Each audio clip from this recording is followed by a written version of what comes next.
Welcome back to another episode of Mike Reads. Tonight we're going to do something a little bit different. Instead of doing actual direct reading, what we're going to do is a little bit of a book review. I just finished Thomas Sowell's Economic Facts and Fallacies a few weeks ago, so I figured I'd take the time to sit down and do a formal review of it. So let's start with what it is. This is basically just Thomas Sowell debunking a number of commonly pervade fallacies within the world of economics. It's significantly more practical, and he's significantly more practical in his approach than, say, Henry Hazlitt when he did Economics in One Lesson.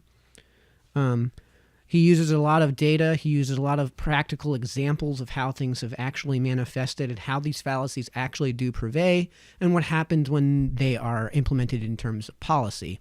And he uses a lot of data, and as a result, there's a ton of citations. There's hundreds, if not thousands, of citations in this book.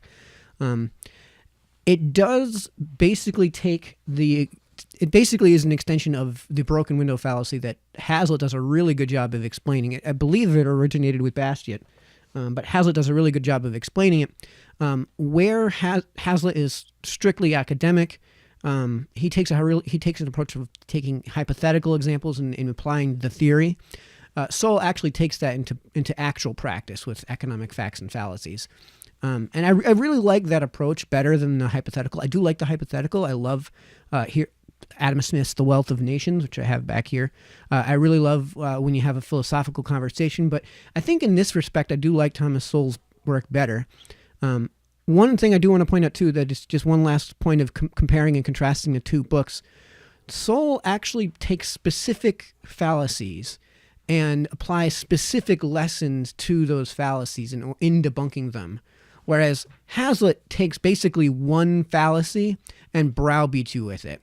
So, I mean, his approach, I think it can get a bit redundant, where Sowell takes that one lesson, expands it, creates a few lessons, and then from those lessons, we get why these fallacies are fallacies and not actually acceptable philosophies.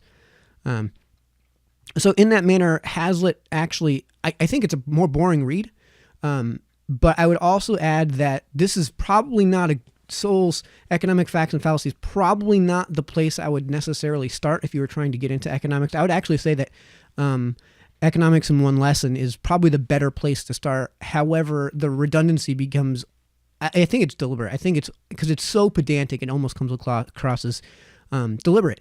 So, if you're like me and you got about 5-6 chapters in and said, Henry Hazlitt, I get it.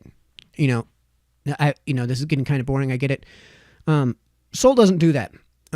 And although I don't think that this is, so like some of his other books he has are basically just a series of essays, this is actually one contiguous book that has been broken up into clearly defined chapters. And again, it's several different lessons to learn from this book. As far as the content is concerned, really good content. Really, really good content. Everything in here from an economics perspective actually makes a lot of sense. There is a chapter here on colleges and universities where he misses one very minute thing. I did a video on this, and I'll link to it in the description, where he doesn't account for things like the cost of doing business.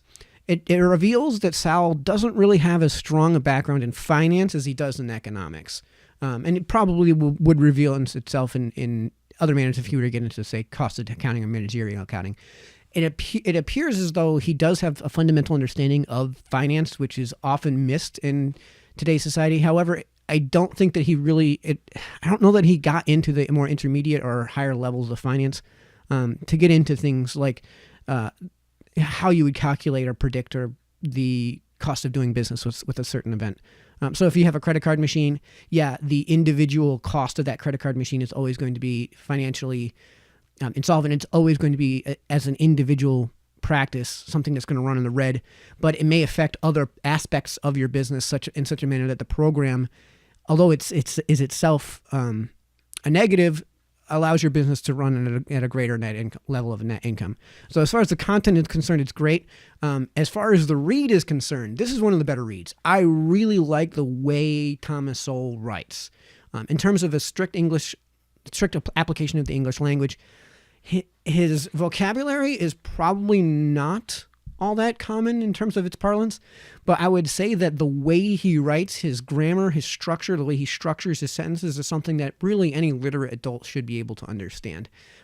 This is not necessarily the case with things with guys like Hayek. I think many of the Russian writers, even to a lesser extent, some of the older writers like Smith, they can get, in terms of the way that their sentences are structured, kind of awkward in terms of the modern American parlance. But this is why I really love Thomas Sowell. So I would say that anyone who's trying to get into economics, Sowell's a great guy to start with in the more general sense, but I would honestly say the first book you should probably read is Economics in One Lesson. Now, the first book that most people are going to tell you to read is Adam Smith's The Wealth of Nations.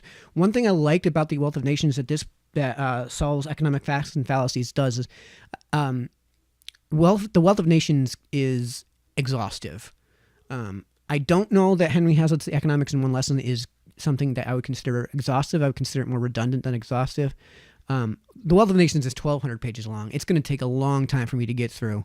It's not the easiest of reads, but it's exhaustive. I don't think that was Sowell's intention with this book. I think it was to pick specific areas where there is fallacy in the common parlance and just general misunderstanding, if not malintentious misinformation, and to correct that. So I think if I'm going to sum this up as on a scale of 1 to 10, I would probably give this book a solid 8, a very solid 8. I don't think I'd be comfortable with giving it a 7. I don't think I'd be comfortable with giving it a 9. I think I'm very confident in giving it an 8. So Economic Facts and Fallacies by Thomas Sowell, really liked it. Check it out.